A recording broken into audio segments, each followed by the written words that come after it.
numa pirâmide organizacional, que todos conhecemos, a gente tem um terreno do alto da pirâmide, onde esse alto dá um direcionamento para onde vai a organização, também dá um direcionamento para o todo da organização. E aí, habitualmente, num terreno de gestão, a gente tem o meio da organização onde se estabelecem, quando a gente vai estudar administração, o âmbito dos controles. E aqui na base da pirâmide, ou lá na ponta, as pessoas que estão aplicando, estão realizando, estão fazendo as coisas. Esse é o habitual do qual a gente está comumente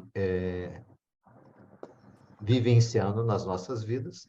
Esse âmbito de gestão, então, ele tem uma qualidade da verticalidade, que a gente até coloca aqui no nosso logo do IMO, né, que tem uma verticalidade e também se cruza com a horizontalidade. E aí, habitualmente, num terreno das organizações, processos decisórios, procedimentos operacionais padrão, indicadores, treinamentos, metas, entre outras, ela é levada de um ponto de vista vertical para toda a organização. Ou como uma organização quer fazer uma mudança como um todo, como eu já vi numa multinacional, eles pegam aqueles conteúdos e a alta direção passa por aqueles conteúdos, a média direção assim vai descendo e aí até abarcar toda a organização. Isso tem um caráter vertical, a gente está habituado a isto. E aí um exemplo, alguém quer fazer um novo procedimento operacional padrão num hotel, quer fazer com que as camareiras mudem os seus processos de trabalho, alguém elabora um procedimento operacional padrão, chama as camareiras, fala, nós vamos fazer uma mudança, aqui está o novo POP, e a partir de data tal, vocês serão treinadas para fazer desse jeito. Esse é o habitual. Agora, esse habitual traz algum tipo de problemas, vários, por exemplo, como esse daqui, né? Onde tem alguém no terreno de uma liderança que faz um comunicado para alguém que recebe e não pede a opinião de quem recebe. Essa pessoa pensa, né? Puxa, isso aí vai ser um desastre. Esses são um dos efeitos não desejados de uma organização que talvez exagere na sua verticalidade enquanto excesso. E agora, por que que alguém age dessa forma, de trazer algo de fora e fazer um comunicado de uma ordem? E alguém que recebe fala, isso vai dar problema. Por que que a gente age dessa maneira? Bom, a gente tem que pensar do que é o ser humano.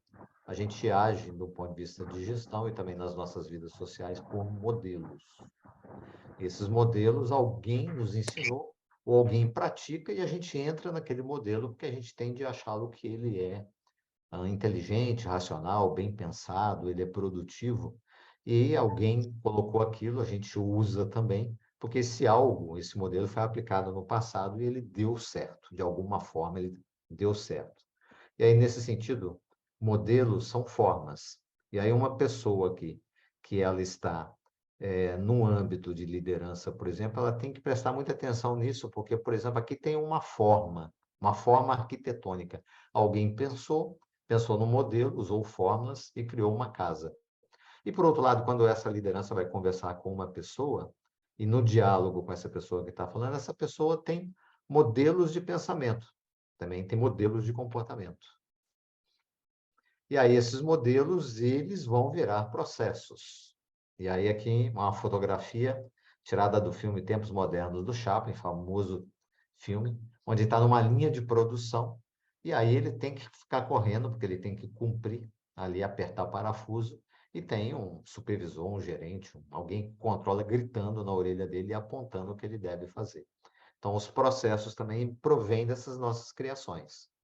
E na liderança horizontal, imaginando que eu tenho alguém aqui numa posição de liderança, o líder, ele vive duas coisas. Tudo isso aqui que está no âmbito da gestão e da verticalidade, como processos, procedimentos operacional e checklist, indicadores, tanto quanto esse é um terreno bem objetivo, onde você usa números, e por outro lado você vai aqui numa reunião de pessoas, por exemplo, aqui uma unidade gerencial básica que a gente aplica no PIG, frente ao painel de gestão à vista, essa pessoa, ao se relacionar com elas, vai se relacionar com pessoas, mesmo que essas pessoas estejam trabalhando com elementos de gestão. elas estão aplicando elementos de gestão, mas tem relacionamento entre essas pessoas. Do lado esquerdo, nós temos algo objetivo, e do lado direito, onde tem seres humanos, temos algo subjetivo. Então, na liderança horizontal, que é que a gente trabalha enquanto conceito, e aqui no logo do IMO à direita, a gente cruza as duas coisas. Um bom líder, ele cuida da horizontalidade e cuida da verticalidade. Nesse sentido, para um bom líder, é bom ele refletir o que é o ser humano. Bom, aqui é uma visão trazida da antroposofia. O ser humano é algo físico, é aquilo que a gente vê. E aí ele tem uma vitalidade. É fácil ver a vitalidade. Quando eu acordo de manhã, de uma noite bem dormida, eu me sinto muito bem. No final do dia, após um dia muito cansativo, eu estou muito cansado, né? Eu estou exausto. Significa que a minha vitalidade diminuiu. Eu tenho grande vitalidade pela manhã e pouca vitalidade à noite. Uma outra estrutura do ser humano é uma estrutura emocional, e, por outro lado, cada pessoa, estava até conversando com a Jéssica aqui, cada ser humano tem um eu, uma individualidade, que é totalmente própria, não tem igual no mundo. Então, esses 4 são os elementos constitutivos do ser humano, e vou chamar a atenção para a vitalidade, que é a gente ter energia, né? E aí, esse aspecto, o Adrian fala que a gente vive em processos, o ser humano vive em processos, e a organização, como é criação nossa, também vive em processos. E aí está um exemplo de um processo que pequenininho, onde tem uma primeira etapa, uma segunda, só um exemplo bem para a gente ter isso como um conceito. E, por fim, a última etapa do processo, que aí, no caso, a gente pode colocar isso como um desenho, né? Um pedido recebido, depois a pessoa paga, ele é despachado e a pessoa entrega. Então, alguém lá recebe. Isso aqui está um exemplo de um pequeno processo. E, gente, nesses processos vivem os seres humanos transitando isso nas organizações.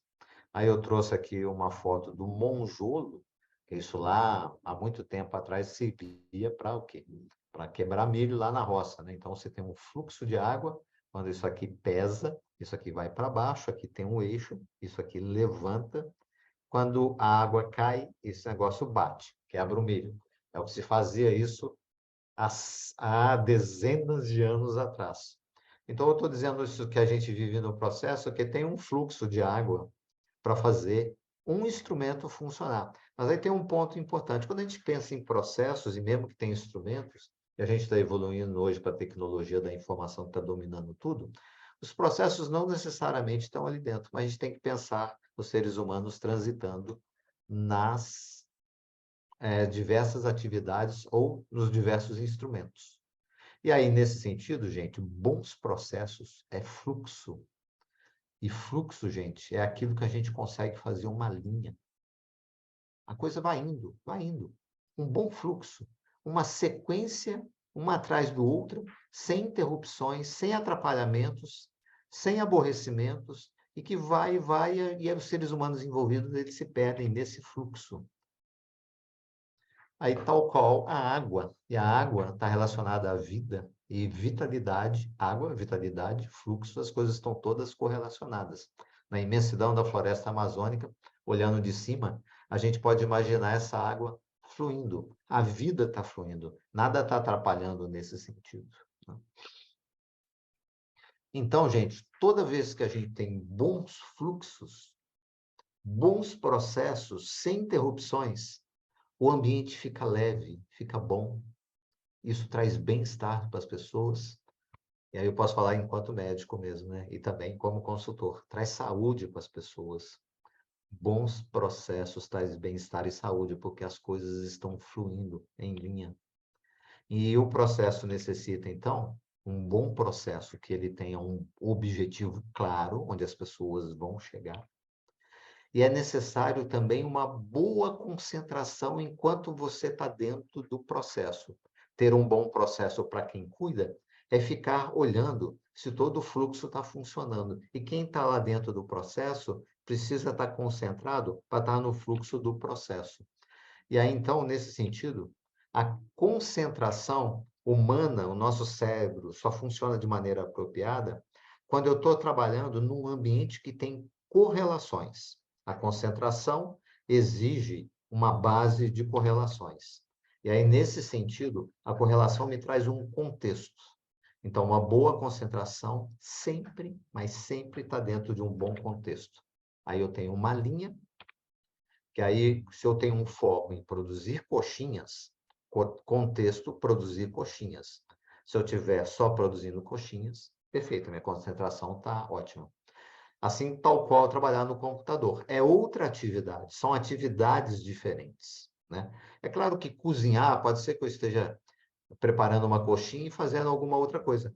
Também tem uma correlação, mas às vezes a gente mistura coisas de contextos diferentes. Fazer coxinha é diferente de preencher uma planilha, muitas vezes, no computador, tá?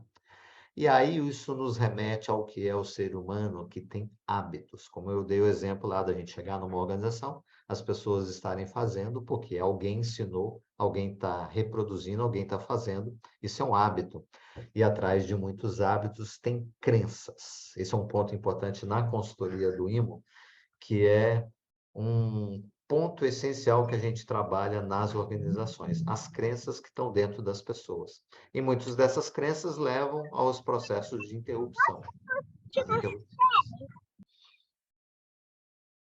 E esses hábitos e crenças, por exemplo, uma das crenças é o seguinte: eu estou lá na empresa trabalhando e eu tenho uma crença o seguinte: se alguém está lá na empresa, essa pessoa está disponível, né? Ela está lá para poder me atender quando eu quiser. É como se a porta tivesse sempre aberta. Isso é uma crença, né? Que todo mundo pratica. Eu estou no trabalho, eu estou disponível, né? E também, se o meu colega está lá na empresa, ele também está disponível. Não é dessa forma que deveria ser. Um exemplo de uma empresa que eu trabalhei, a diretora de marketing irritada, porque ela falou, pô, tem um monte de trabalho, eu não posso ficar atendendo as pessoas, né?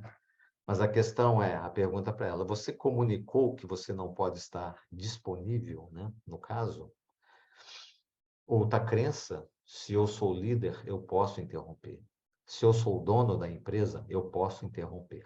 Todas as pessoas. Se eu sou líder, eu posso interromper meus liderados. É uma crença, porque quando eu interrompo, eu estou perturbando. Essa é a realidade, né? Então, esses hábitos e crenças faz com que ela pegue a moça que está fazendo um bolo e fale, olha, vai lá na cozinha, opa, perdão, e vai ajudar o Manuel que está picando cenoura. Precisa. Vai lá picar cenoura com ele. Aí ela vai picar cenoura. Aí ela volta para fazer o bolo. Ela pensa: puxa, onde que está a farinha? Onde que eu guardei a colher? Será que eu coloquei a quantidade de farinha certa? E ela entra em dúvida, ela fica paralisada, porque ela demora a voltar àquele contexto anterior do qual ela foi retirada. O que acontece com o ser humano? Ele patina. Ele fica um longo tempo para tentar retomar o fio da meada lá. E aí o que acontece, gente? Ao ser interrompido e a gente voltar, a gente gasta mais energia, gasta mais tempo e, portanto, menos resultados. A gente se torna menos eficiente, tá? E aí uma das crenças que evolui dentro da sociedade que eu vejo e que cai nas organizações é assim: que é uma ilusão. Ah, as pessoas multitarefas. Isto não existe, viu, gente? Isso aqui é uma profunda ilusão. O cérebro da gente não é multitarefa, não tem pessoas polvo. Ah, eu vou passar uma roupa, depois eu prego lá na parede, eu pego o martelo, vou molhar as plantas, faço o bolo e tem que encher o pneu que está vazio, né? As pessoas, eu vou fazer isso tudo. Não, ela não faz isso tudo. Ela pula de uma coisa para outra, ela não faz tudo junto, ela está pulando. Isso aqui é ótimo para a pessoa desorganizada, né? Porque ela justifica, eu tenho tanta tarefa que eu me perco em tantas. Não, na realidade, você não consegue fazer uma coisa junta. Na realidade, você salta. E aí você perde contextos. Passar a roupa é diferente muito de cozinhar, que é diferente de bater o martelo, o prego na parede. São coisas muito diferentes. É claro aqui que eu estou falando em metáforas, né? E nesse sentido, soma de tarefas resulta em... Se eu tenho uma tarefa só, eu não perco nada. Se eu tenho duas tarefas, eu caio a minha produtividade em 20%. E se eu vou somando tarefas, se eu dou 5 tarefas para as pessoas, a perda de produtividade é 75%. Olha só a imensidão da coisa, né? E aí o exemplo para vocês aqui, lá da alta do Celção, com a secretária, né? Que era A contabilidade do mês lá da alta, quando a gente prestava consultoria, ele estava me contando, aí num treinamento que a gente levou lá de aplicação das UGBs, ele falou, Paulo, depois do treinamento das UGBs, eu peguei a secretária e é o seguinte, a gente tinha um momento meio duro, difícil para ela e para todos nós, que em determinado momento do mês ela tinha que fazer uma contabilidade para prestar conta juridicamente, inclusive, que levava 5 dias. Ela falou uma tarefa chata, que demanda uma atenção muito grande, e nesse sentido ela gasta 5 dias. Aí falou, pô, eu tive uma luz depois do treinamento da UGB. Eu vou blindar ela, e ele blindou, e aí ninguém pode ter acesso a ela, ela não atende o telefone, tudo que for tarefa dela, eu vou tirar, fica parte comigo, parte com outra secretária, e detalhe, ninguém, mas ninguém mesmo, nem os sócios, os demais sócios, podiam se aproximar dela.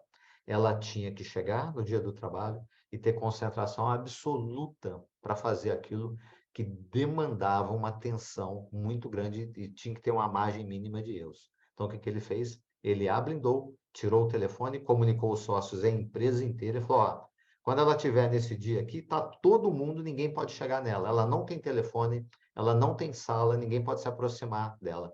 Eu estarei lá na porta. Se precisar de falar alguma coisa comigo, passa por mim, não por ela. E aí fez isso com ela. Resultado, contabilidade do mês sem outras tarefas, de 5 caiu para 2 dias. Resultado, secretária feliz, Celção, gente boníssima, feliz, economia para a empresa, menos esforço para ela, felicidade geral para todo mundo. Né? Então, o que acontece, gente? Questão, o que nos impede de sinalizarmos a todos que temos momento em que não podemos ser interrompidos? Essa é a reflexão que é uma pergunta que está dentro da alma das pessoas. Por que eu chego na organização e eu não faço modelos de sinalização em que eu estou indisponível, que ninguém pode chegar? Eu estou lá na organização trabalhando, mas ninguém pode me interromper, né? E nesse sentido, desculpa aí o erro aí, quando a gente vai trabalhar com clientes e tem uma pergunta como essa, o que a gente faz? A gente reúne as pessoas envolvidas, está aqui como no GB, e fala, galera, tem essa questão da interrupção, em vez de eu dizer o que as pessoas devem fazer para a interrupção, eu levo a pergunta para elas, como que vocês querem trabalhar com as interrupções? Deem uma pesquisada, deem uma pensada, dialoguem entre vocês, e depois me tragam as sugestões, a gente conversa de como a gente pode implantar dentro da experiência de vocês. Isso é uma horizontalidade. Isso tem a ver com a liderança horizontal, que é o que a gente trabalha dentro da consultoria, tá? É o modelo como a gente trabalha, tá? Muito obrigado. Vou aqui sair do compartilhamento para passar para o Cleiton.